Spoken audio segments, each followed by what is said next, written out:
शिवोऽहं शिवोऽहं शिवोऽहम्।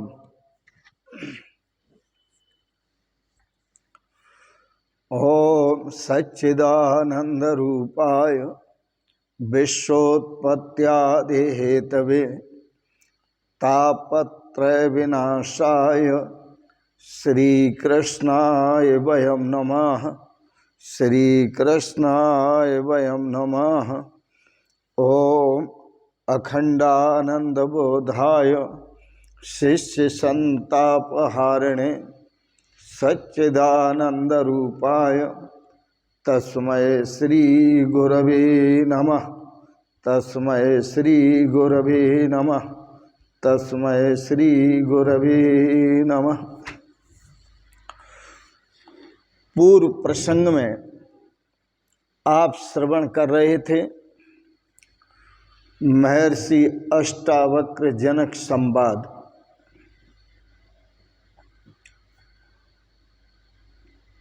है घट में सूझे नहीं। जिस परमात्मा को आप खोज रहे हैं, ढूंढ रहे हैं, वह आपके घट में है घट में सूझे नहीं। नालत ऐसी जिंद, उस जिंदगी को धिक्कार है जिस जिंदगी में अपने ही भीतर जो परमात्मा है और दिखाई नहीं देता। है घट में सूझे नहीं नालत ऐसी जिंद, तुलसी या संसार को भयो मोतिया बिंद। परमात्मा अपने घट में है पर दिखाई नहीं देता, क्योंकि गोस्वामी तुलसीदास जी कहते हैं इस सारे संसार को मोतिया बिंद हो गया है।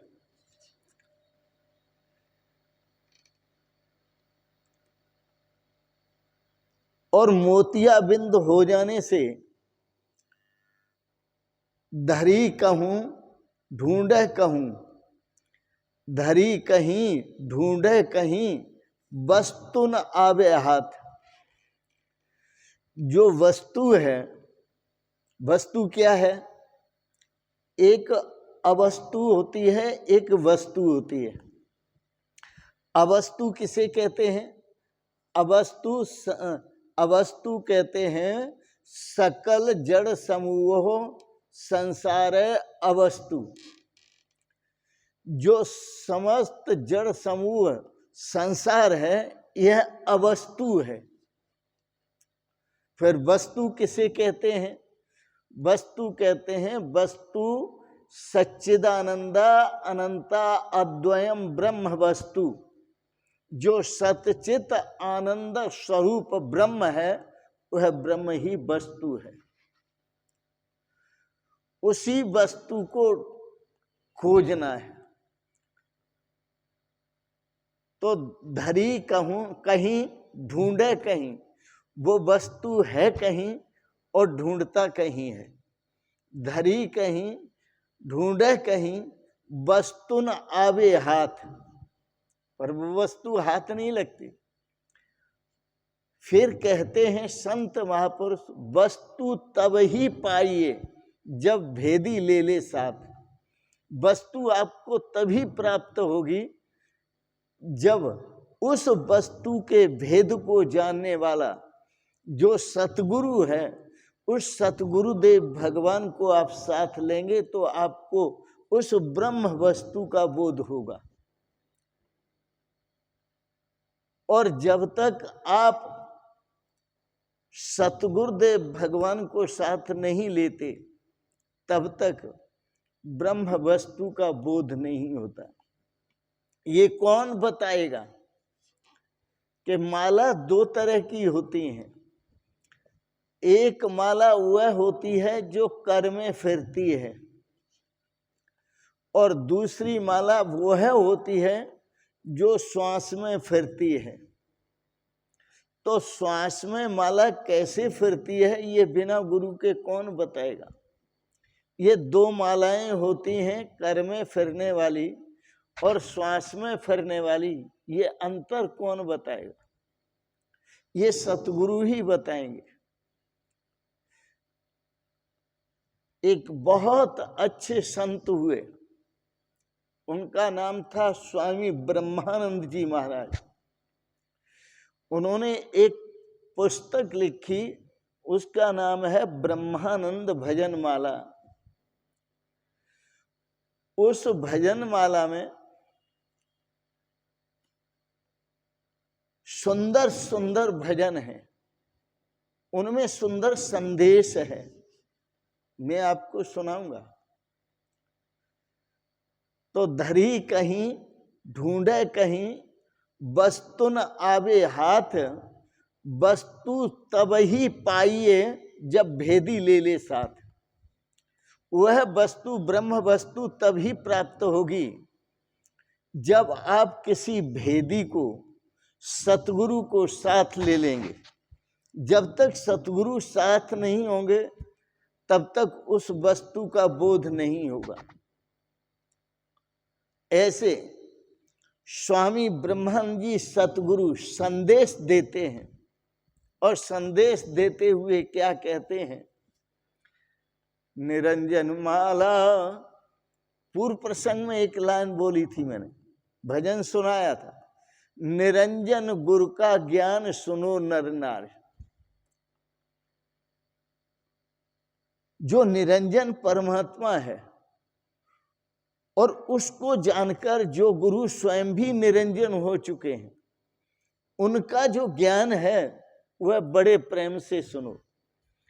निरंजन माला घट में फेरे दिन रात, निरंजन माला घट में फेरे दिन रात।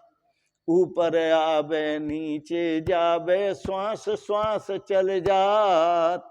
ऊपर आवे नीचे जावे, श्वास श्वास चल जात।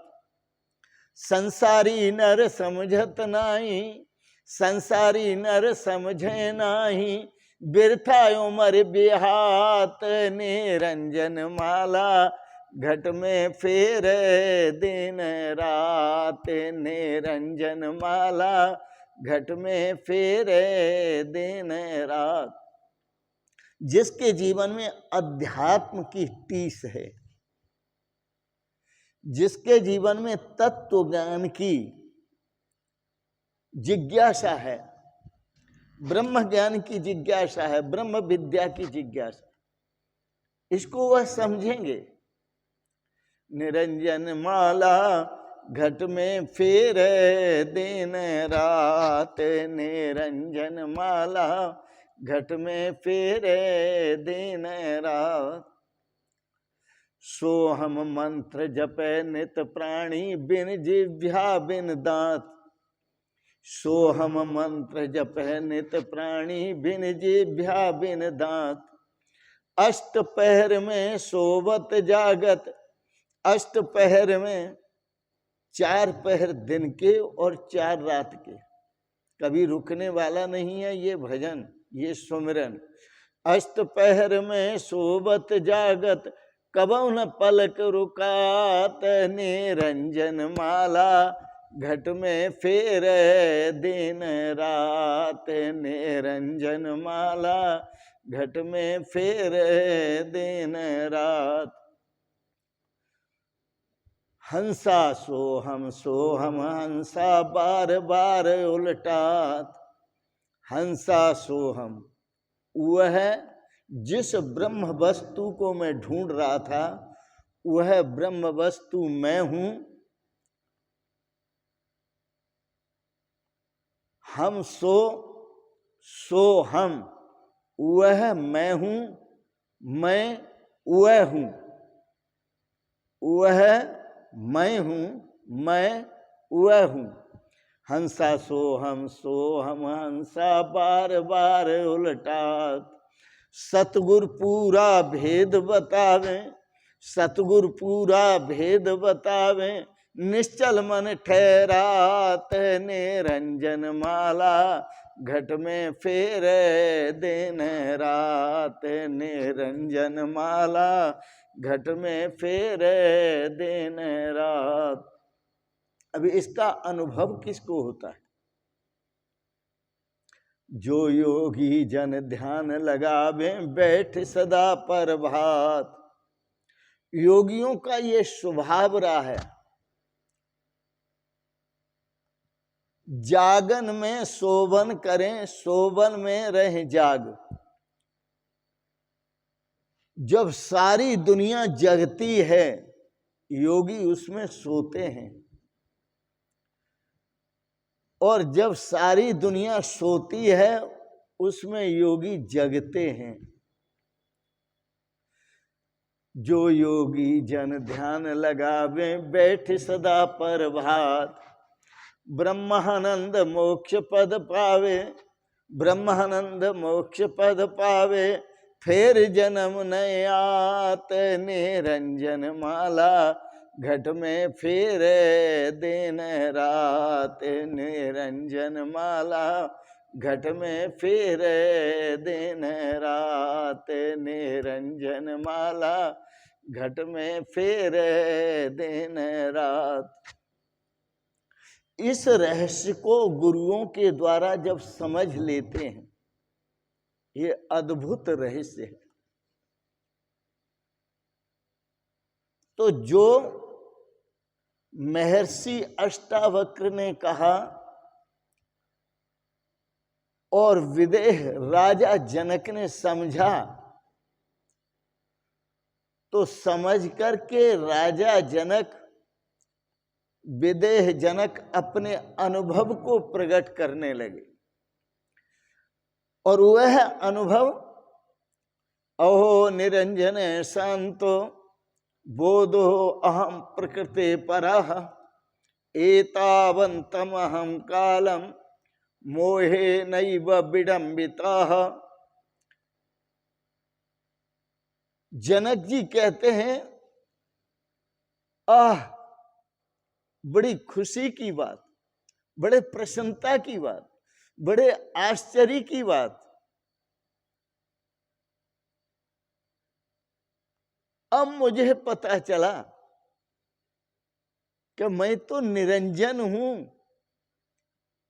मैं तो अत्यंत शांत हूं, मैं तो बोध स्वरूप हूं, चेतन स्वरूप हूं, और इस प्रकृति से मैं परे हूं। बस एतावन्तम अहम कालम,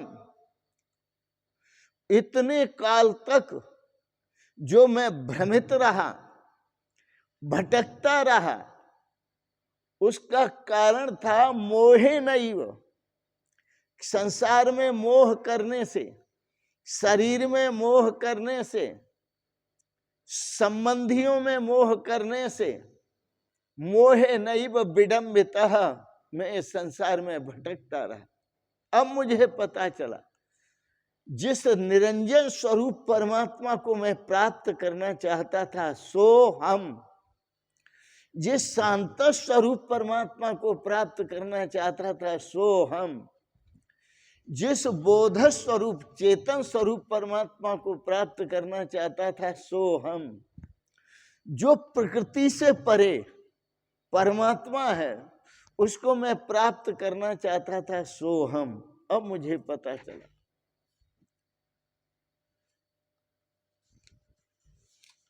मैं आपसे कुछ और भी बात करूंगा। व्यक्ति जो होते हैं वो 3-4 तरह के होते हैं। एक तो व्यक्ति वो होते हैं जिनको एक बार आप समझाओ, कह दो तो एक बार में ही समझ जाते हैं।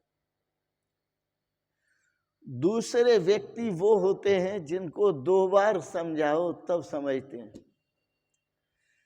तीसरे व्यक्ति वो होते हैं जिनको 3 बार समझाओ तो समझते हैं। चौथे व्यक्ति वो होते हैं कि जिनको समझाते रहो और उनसे पूछो आपके आप समझें, जो हमने कहा जैसा कहा वैसा आप समझे या नहीं समझे। तो वो कहते हैं कि ये मत पूछो कि आप समझे या नहीं समझे, सिर्फ आप समझाते रहो। इसके लिए मैं एक उदाहरण दिया करता हूं, बहुत सुंदर उदाहरण है। और वो उदाहरण क्या है कि एक होते हैं चने की तरह, दूसरे होते हैं जौ की तरह, तीसरे होते हैं गेहूं की तरह, और चौथे होते हैं व्यक्ति धान की तरह। आप कहेंगे आपने इन अन्नों का नाम क्यों लिया, जो अन्न है उसका नाम क्यों लिया? अरे भाई, मैं श्रोताओं की कैटेगरी बताता। आपने देखा होगा चने में एक पानी दे दो, चने बोने के बाद एक पानी दे दो, एक पानी में ही चना पक करके तैयार हो जाता है। और जो जौ बोए जाते हैं, किसानों को इसका ज्यादा ज्ञान है, जौ बोए जाते हैं उनको 2 बार पानी दे दो तो 2 बार में जौ पक करके तैयार हो जाते हैं। गेहूं बोए जाते हैं, गेहूं की फसल में आप 3 बार पानी दो तो वो फसल भी पक करके गेहूं की तैयार हो जाती है। और धान से पूछो कि तुम्हें कितने पानी की जरूरत है, तो धान कहते हैं कि आप ये न पूछो कितने पानी की जरूरत है, धान कहते हैं बस भरे रहो, पानी भरे रहो। तो आपने देखा होगा कि धानों में पानी भरा ही रहता है, पकने तक भरा रहता है, तब वो पकते हैं। तो इसी प्रकार से श्रोता जो है 4 प्रकार के होते हैं। और भी आपको उदाहरण दूं, यह हमारी जो पृथ्वी है वो भी 3-4 तरह की है। एक पृथ्वी जो होती है वो ऊसर पृथ्वी है, और जो ऊसर पृथ्वी है उस ऊसर में आप कुछ भी बोहो लेकिन कुछ उगने वाला नहीं है। कितनी मेहनत करो आप, कितनी हल चलाओ, लेकिन उस ऊसर में कोई भी फसल होती नहीं है। जो जानते हैं, जिन्होंने देखा होगा किसानों ने, वो इस बात को समझेंगे। दूसरी होती है कि कहीं खेत होता है तो कहीं ऊसर होता है, कहीं उपजाऊ होता है। उसमें जोत करके आप बीज बपन करो, बीज बो, तो वो कहीं उगता है और कहीं नहीं उगता है। फिर तीसरी खेती होती है जो शुद्ध खेत होता है, परम पवित्र खेत होता है। जो शुद्ध खेत होता है उसमें बीज बो तो पूरा का पूरा खेत हरियाली से भर जाता है, जिसको देख करके किसान बहुत प्रसन्न होता है। किसी को अचानक आंखें मिल जाएं तो अचानक आंखें मिलने पर, अचानक बोध होने पर वो भी यही कहेगा कि जो राजा जनक कहते हैं, अहो निरंजन शांतः बोधो अहम प्रकृति परः। अब मुझे पता चला मैं तो निरंजन हूं, मैं शांत हूं, मैं बोध स्वरूप हूं, मैं ब्रह्म स्वरूप हूं, अहम ब्रह्मास्मि। जो नहीं देखा गया वह आज दिखाई पड़ गया, जो नहीं सुना गया वो आज सुनाई पड़ गया, जिसका अनुभव कभी नहीं हुआ उसका अनुभव आज हो गया, जो प्रसन्नता कभी नहीं मिली वो आज प्रसन्नता मिल गई, जो खुशी कभी प्राप्त नहीं हुई आज यह हृदय खुशी से भर गया, आज यह हृदय प्रसन्नता से भर गया, आज हृदय शांति से भर गया, आज हृदय आनंद से भर गया। प्राण में श्वास श्वास में नया आनंद अनुभव कर रहे हैं। लेकिन यह अनुभव किसको होता है? यह अनुभव होता है सुपात्र को। यह अनुभव जो होता है वो सुपात्र को होता है। याद रखना, जनक जी जैसा कोई सुपात्र नहीं है और महर्षि अष्टावक्र जैसा अद्भुत कोई वक्ता नहीं है। वर्षा जो होती है वो तो सभी जगह होती है, पहाड़ों पर भी वर्षा होती है, ऊसर में भी वर्षा होती है, उपजाऊ जमीन में भी वर्षा होती है, पर वहां खेती वहां उगती है जहां उपजाऊ होती है। ऊसर में और पत्थरों में खेती नहीं होगा करती। क्वचित क्वचित कहीं आप पर्वतों में देखेंगे तो पेड़ होते हैं, वो भी इसलिए होते हैं कि वहां जो जगह होती है थोड़ा नहर सी गहराई, थोड़ी गहराई सी, जहाँ जगह होती है जहाँ रेत इकट्ठा हो जाता है, जहाँ पर्वत में दरारें पड़ जाती हैं, दरारों में रेत बन जाता है, वहाँ कोई बीज पंछी डाल देता है, कहीं फल खा करके डाल देता है, तो वहाँ पर उग आता है और वो जड़ें अंदर की तरफ चली जाती हैं तो वहाँ वृक्ष हो जाता है, क्योंकि वो उपजाऊ जगह होती है। इसी प्रकार से मानव जीवन में दो बातें याद रखो।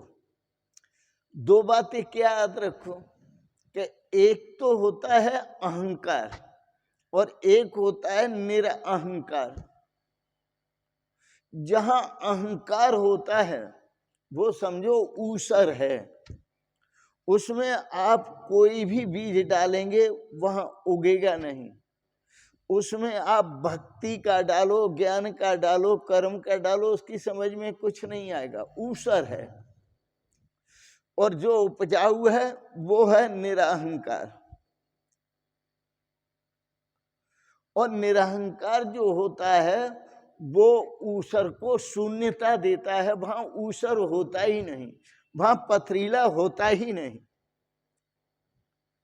इसलिए महर्षि अष्टावक्र ने कहा, तो महर्षि अष्टावक्र बड़े महर्षि अष्टावक्र कहते हैं मैं बहुत भाग्यशाली हूं।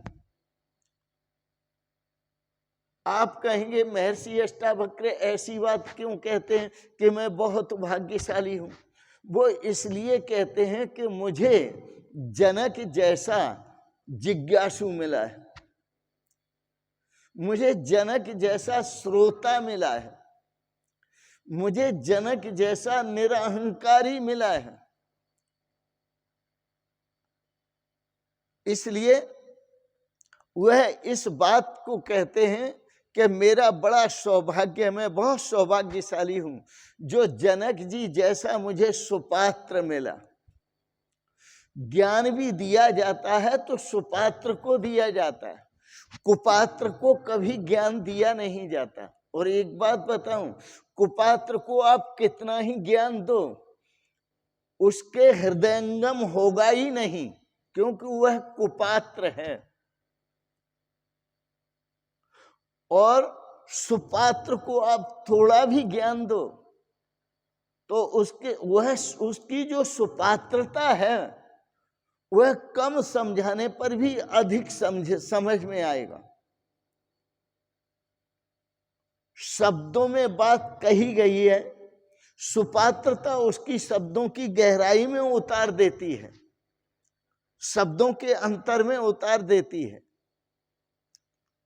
तो महर्षि अष्टावक्र जैसा कोई सौभाग्यशाली नहीं है और जनक जैसा शिष्य पाना अति दुर्लभ है, क्योंकि जनक जी बहुत सुपात्र हैं। ऐसा सुपात्र प्राप्त करना, सुपात्र प्राप्त होते हैं कभी कभी। जो बौद्ध हुए, बुद्ध भगवान हुए, वह बुद्ध भगवान भी ज्ञान को उपलब्ध हुए। और बुद्ध भगवान जब ज्ञान को उपलब्ध हुए थे तो 7 दिन चुप बैठे रहे। ज्ञान को उपलब्ध होने के बाद, ब्राह्मी अवस्था को उपलब्ध होने के बाद, ब्रह्म भाव को उपलब्ध होने के बाद, ब्रह्म आत्मैक्य भाव को उपलब्ध होने के बाद, ब्रह्म आत्मा की एकता को उपलब्ध होने के बाद 7 दिन मौन रहे। तो वो मौन क्यों रहे? उन्हें अपनी उपलब्धि समाज में बतानी चाहिए। मौन क्यों रहे? मौन इसलिए रहे कि मैं मौन हूं।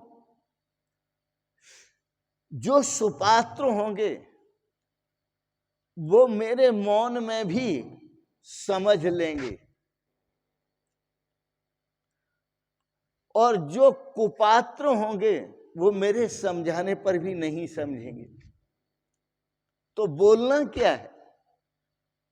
सुपात्रों के लिए बोलने की जरूरत नहीं है, और कुपात्रों के लिए बोलना है तो वो व्यर्थ परिश्रम करना है, यह समझ करके वो चुप रहे। क्योंकि मैंने आपको पहले बताया श्रोता कितने प्रकार के होते हैं? 4 प्रकार के। चने की तरह, जौ की तरह, गेहूं की तरह और धान की तरह। श्रोता कितने प्रकार के होते हैं? भूमि की दृष्टि से बताया, ऊसर की तरह, मिक्स की तरह और उपजाऊ और ऊसर जो मिक्स होती है उसकी तरह, और जो उपजाऊ जमीन है उसकी तरह। तो श्रोता भी 3 प्रकार के होते हैं। तो उन्होंने सोचा कि जो सुपात्र हैं वो मेरे मौन में भी समझ लेंगे उस रहस्य को, जो ब्रह्मात्मिक के भाव का रहस्य है, मेरे मौन में भी समझ लेंगे। तो मैं उनके लिए व्यर्थ परिश्रम क्यों करूं? और जो तैयार हैं जागने के लिए वो जाग ही जाएंगे। उन्हें पुकारने से और चिल्लाने से फायदा क्या है? क्योंकि आप देखेंगे संसार में सोने वाले जो व्यक्ति होते हैं वो भी 2-3 तरह के होते हैं। एक तो सोने वाले ऐसे होते हैं कि जरा सा जब सो रहे हैं और सुबह 4 बजे पंछी गीत गाने लगते हैं, चहचहाट करने लगते हैं, गुनगुनाने लगते हैं। तो जैसे पंछियों ने गुनगुनाना शुरू किया वैसे ही वो जग करके तैयार हो जाते। 3 बजे के बाद, 3:30 बजे के बाद, 4 बजे वो जग जाते हैं पंछियों के गुनगुनाने मात्र से। कुछ ऐसे भी हैं कि पंछियों के गुनगुनाने की जरूरत नहीं है, अपने आप उठ जाते हैं। कुछ ऐसे भी हैं कि पंछी गुनगुनाते रहते हैं लेकिन वो उठते नहीं।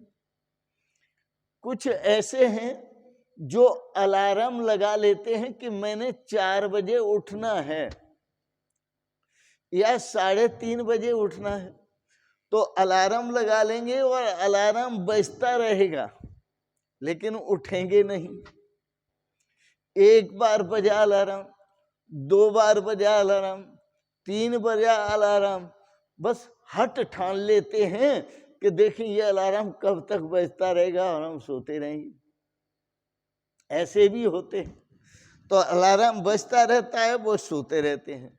तो उन्होंने सोचा भगवान बुद्ध ने कि ऐसे लोगों के लिए चिल्लाने से भी कोई फायदा नहीं है। मैं चिल्लाता रहूंगा और ये सुनते रहेंगे और सोते रहेंगे, ये उठने वाले नहीं हैं। देखिए बोध जो होता है वो थोड़े में ही हो जाता है। ज्यादा कहने की जरूरत नहीं, ज्यादा व्याख्याओं की जरूरत नहीं, ज्यादा ज्ञान की चर्चाओं की जरूरत नहीं। मैंने सुना है विदेश में एक फकीर हुआ लाओस से, वो एक वृक्ष के नीचे बैठा हुआ था। जब वृक्ष के नीचे बैठा था तो ध्यान करने बैठा। लात से फकीर जब वह ध्यान करने बैठा और ध्यान मग्न होने जा रहा था, एक पत्ता पीला वृक्ष से नीचे गिरता है, उसकी थोड़ी आहट होती है। यह आहट हुई तो उस फकीर ने उस आहट को सुना, आवाज को सुना, और सुनकर के देखा कि एक पत्ता वृक्ष से, डाल से अलग होकर गिर गया। बस इसी से लाओ त्से को बोध हो गया, उस फकीर को इसी से बोध हो गया। उसने देखा कि इस वृक्ष के जो पत्ते हैं, जब एक पत्ता अलग हुआ, डाल से गिर गया और जमीन पर गिरा, तो इसी प्रकार से यह संसार रूपी वृक्ष है, यह जो हमारा शरीर रूपी पत्ता है, यह भी एक दिन गिरेगा। इसने भी गिरना है, और जितने भी पत्ते हैं, एक एक करके सभी पत्ते गिर जाते हैं, और पतझड़ में इसी प्रकार से इस संसार के जितने भी शरीर हैं, वो एक एक करके नष्ट हो जाते हैं। इनका सार ही क्या है? जैसे पत्तों का कोई सार नहीं है। पत्ते वृक्ष पर रहते हैं, तब तक सभी जीवों को छाया देते हैं। गिरने के बाद तो सूखे पत्ते क्या छाया देंगे, फिर तो वो जलाए जाते हैं, हाथ सेकते हैं लोग। इसी प्रकार से जब तक जीवन रहे तब तक आप जितना भी कर सकते हैं, धर्म का आचरण करो, भक्ति का आचरण करो, भजन का आचरण करो, सुमिरन का आचरण करो, स्वरूप का चिंतन करो, परमात्मा स्वरूप का चिंतन करो, और अपने स्वरूप का आनंद लो। खुद बुद्ध को भी जब जागरण हुआ तो उनको भी इसी प्रकार से जागरण हुआ था। वैसे उनकी जो जीवनी है, मुझे अच्छी तरह से याद है। बुद्ध भगवान की गुरुजी ने किया था यज्ञ, और उस यज्ञ में गुरुजी ने बुद्ध के पिताश्री को आमंत्रित किया और कहा, आप अपने पुत्र को साथ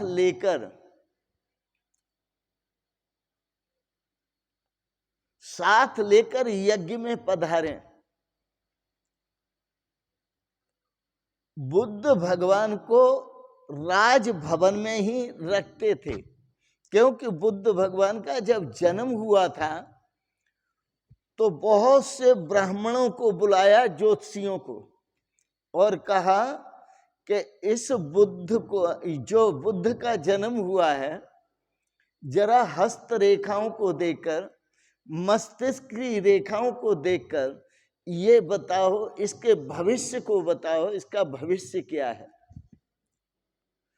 तो महाराज किसी ने कुछ बताया, किसी ने कुछ बताया, किसी ने कुछ बताया, मुंडे मुंडे मतिर भिन्ना। लेकिन एक बूढ़ा ब्राह्मण परम ज्योतिषी, उसने कहा, राजन, इस बालक को आप अपने राजभवन में रखना चाहते हो,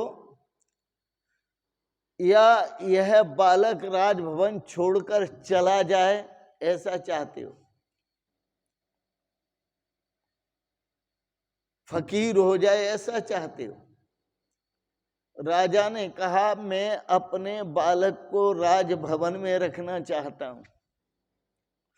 उस बूढ़े ब्राह्मण ने कहा, फिर आपको एक काम करना होगा कि इसे राजभवन में ही बंद रखना होगा। यह कभी अपने जीवन में जब भी देखे तो इसकी सेवा में बालकों को रखना, छोटे छोटे बालकों को, बड़े बूढ़ों को सेवा में मत रखना। यदि बालकों को सेवा में रखोगे तो बालकों के साथ खेलता रहेगा और बालकों की जो उम्र है उसी को देखेगा। यदि इसने कभी जवान को देख लिया, इसने कभी बूढ़े को देख लिया, इसने कभी मरे हुए मृतक को देख लिया, इसने कभी मृतक को ले जाते हुए देख लिया, इसने कभी शमशान में चिताओं का जलते हुए को देख लिया, तो ये समझ लेना कि ये बच्चा तुम्हारे घर में रहने वाला नहीं। तो बुद्ध भगवान को बंद रखते थे राजभवन में। पर गुरुजी ने जब यज्ञ किया और आमंत्रित किया राजा को कि आप सब परिवार पधारें यज्ञ में, मैं यज्ञ कर रहा हूं, तो अब उन्होंने सोचा कि बुद्ध को सब परिवार पधारें। तो गुरुजी से पूछा कि बुद्ध का क्या करें? बोले उसको भी लेके आना है।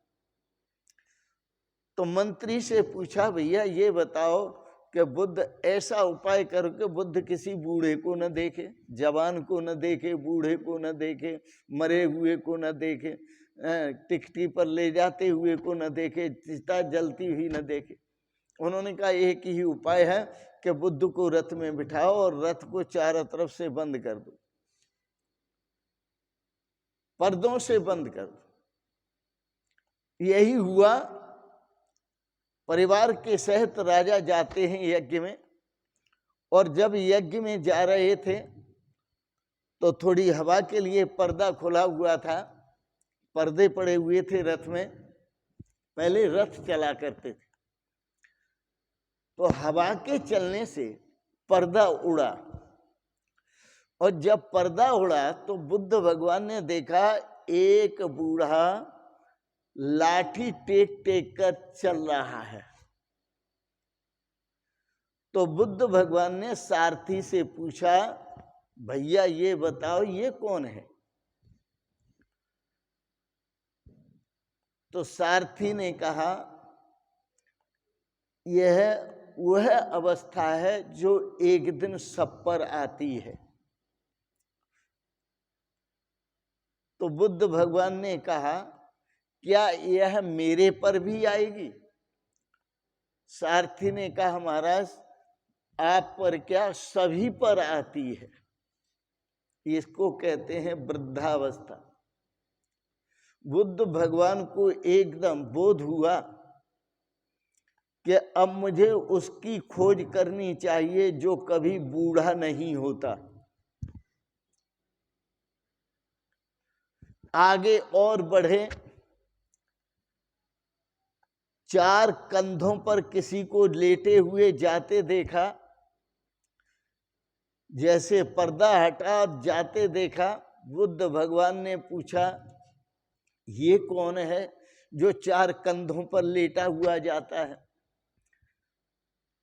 सारथी ने कहा, महाराज जो आपने पीछे अवस्था देखी थी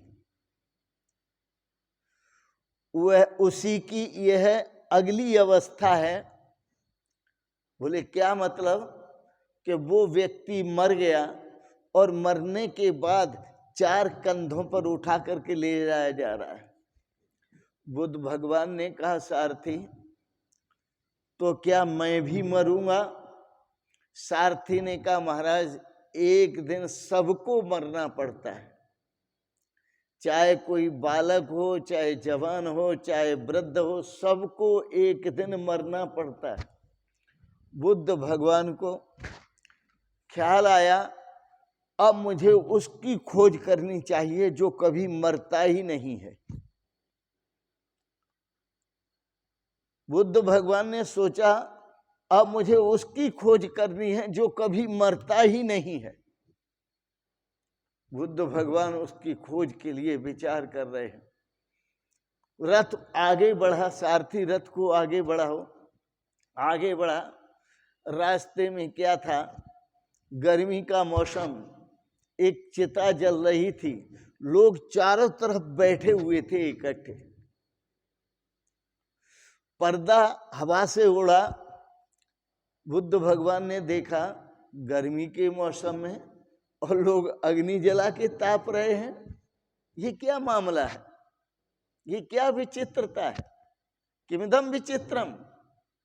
सारथी से पूछा, सारथी ये क्या है, इतनी गर्मी में लोग अग्नि जला के ताप रहे हैं। बोले महाराज ये अग्नि नहीं है, ये चिता जल रही है। बुद्ध भगवान ने पूछा चिता मतलब क्या अर्थ है इसका, कि जो आपने पीछे 4 कंधों पर देखा था वह व्यक्ति इस अग्नि में जलाया जा रहा है। उसको चिता में लिटा करके और ऊपर से ईंधन रख करके कुछ कंडे रखे, लकड़ी रखी और आग लगा दी गई और उसको जलाया जा रहा है, तो वह चिता में जल रहा है। भगवान बुद्ध ने पूछा सारथी तो क्या मुझे भी जलना पड़ेगा? सारथी ने कहा महाराज एक दिन आपको ही नहीं, एक दिन सबको जलना पड़ता है। बस बुद्ध भगवान को ख्याल आया अब मैं उसकी खोज करूंगा जो कभी जलता नहीं है। नैनम दहत पावक, जिसको अग्नि जला नहीं सकता, शस्त्र काट नहीं सकता, जल गीला नहीं कर सकता, वायु सुखा नहीं सकता, मैं उसकी खोज करूंगा जिसे अग्नि कभी जला नहीं सकता। यह भगवान बुद्ध को बोध हुआ। फिर भगवान बुद्ध वापस लौटे। उन्होंने सोचा एक दिन मौत आएगी। फिर बुद्ध ने कहा कदम कदम पर, जब बूढ़ा देखा तो कहा जब बूढ़ा होना है तो यज्ञ में क्या करे, जाकर सारथी लौट चलो। आगे कंधों पर ले जाते हुए देखा, कहा सारथी लौट चलो वापस। जलती हुई चिताओं को देखा, कहा सारथी लौट चलो। बोले गुरुजी की आज्ञा है, यज्ञ में चलना है, यज्ञ में पहुंचे।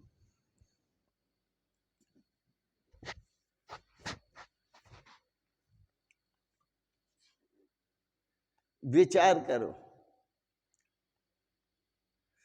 तुमने भी राह चलते लाशों को 4 कंधों पर देखा होगा। तुमने भी किसी को मरते हुए देखा होगा। तुमने भी किसी को जलते हुए देखा होगा, बीमार देखा होगा। भगवान बुद्ध को तो बोध हो गया, तुम्हें कब बोध होगा?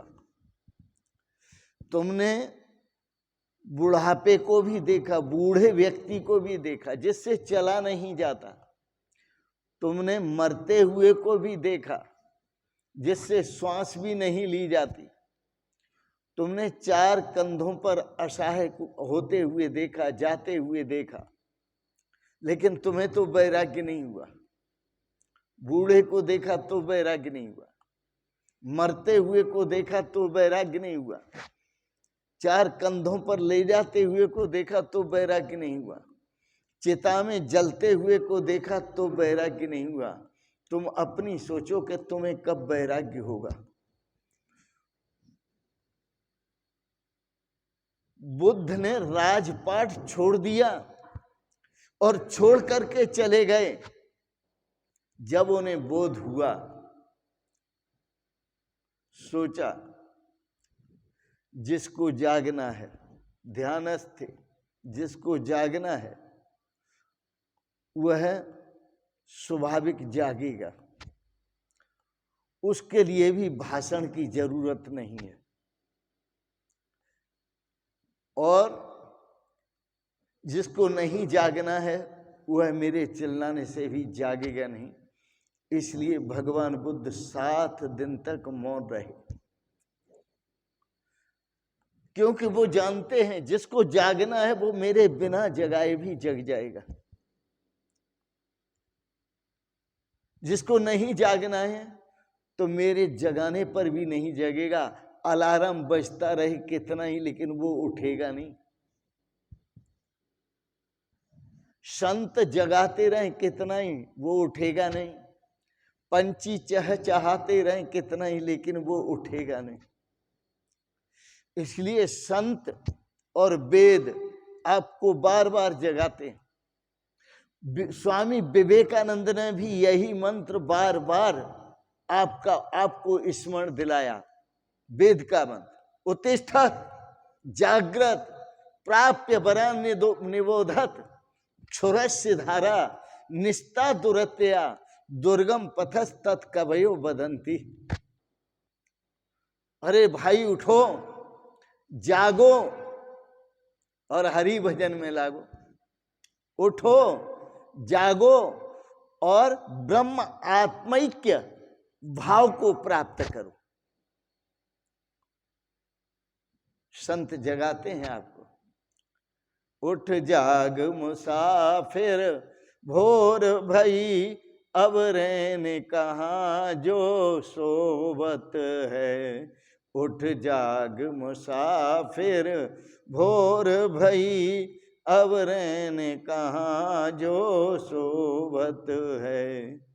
जो सोवत है सो खोवत है, जो सोवत है सो खोवत है। जो जागत है सो पावत है, जो जागत है सो पावत है। उठ जाग मुसाफिर भोर भई, अब रहने कहाँ जो सोवत है। टुक नींद से अखियां खोल जरा, टुक नींद से अखियां खोल जरा, और अपने प्रभु से ध्यान लगा। टुक नींद से अखियां खोल जरा, और अपने प्रभु से ध्यान लगा। यह प्रीति करने की रीत नहीं, यह प्रीति करने की रीत नहीं। प्रभु जागत है तू सोवत है, यह प्रीति करने की रीत नहीं। प्रभु जागत है तू सोवत है। उठ जाग मुसाफिर भोर भई, अब रहने कहाँ जो सोवत है। उठ जाग मुसाफिर भोर भई, अब रहने कहाँ जो सोवत है। जब चिड़ियन खेती चुंग डाली, फिर पछताए क्या होवत है। उम्र सारी बीत जाती है, फिर पछताने से क्या होता है। क्योंकि जब शक्ति थी शरीर में तो भजन नहीं किया, जब शक्ति थी शरीर में तो सुमिरन नहीं किया, जब शक्ति थी शरीर में तो प्रभु का स्मरण नहीं किया, जब शक्ति थी शरीर में समझ थी तो परमात्मा के स्वरूप को समझा नहीं, जब शक्ति थी शरीर में तो परमात्मा के शाश्वत सुख का आनंद नहीं लिया, शाश्वत शांति का आनंद नहीं लिया, शाश्वत आनंद का भी आनंद नहीं लिया। जब शक्ति क्षीण हो गई, क्योंकि जवानी में आपसे हम मिले थे और हम कहते हैं कि आप भजन करो, चिंतन करो, तो आप कहते हैं कि महाराज जी कोई उम्र नहीं निकल गई है, कर लेंगे बुढ़ापे में, अभी तो संसार का आनंद ले रहे हैं। आप जानो, आपका काम जाने। इसलिए संत आपको जगाते हैं, जागो जागो जागो। मोह निशा सम शोभन हारा, देखिए स्वप्न अनेक प्रकारा। आप मोह रूपी रात्रि में सो रहे हैं, अनेक प्रकार के स्वप्न देख रहे हैं। आप इस स्वप्न को त्याग कर आप बोध को उपलब्ध हो, जैसे राजा जनक भी बोध को उपलब्ध हुए, ज्ञान को उपलब्ध हुए, आनंद को उपलब्ध हुए। इन शब्दों के साथ मैं वाणी को विराम दूंगा और आगे पुनः इसी भाव में चर्चा आपसे करूंगा। तो इन शब्दों के साथ वाणी को विराम देते हुए आप सबके लिए कोटि से अनंत आनंदमयी शुभ कामनाएं करते हुए भगवान आपको सपरिवार सदा स्वस्थ और सुखी रखें और भगवान आपको अपने आप में जागने की सामर्थ्य प्रदान करें। इसके साथ साथ अनंत शुभकामनाओं के साथ बहुत बहुत आशीर्वाद और बहुत बहुत प्रणाम प्रणाम प्रणाम। शिवोहम शिवोहम शिवोहम।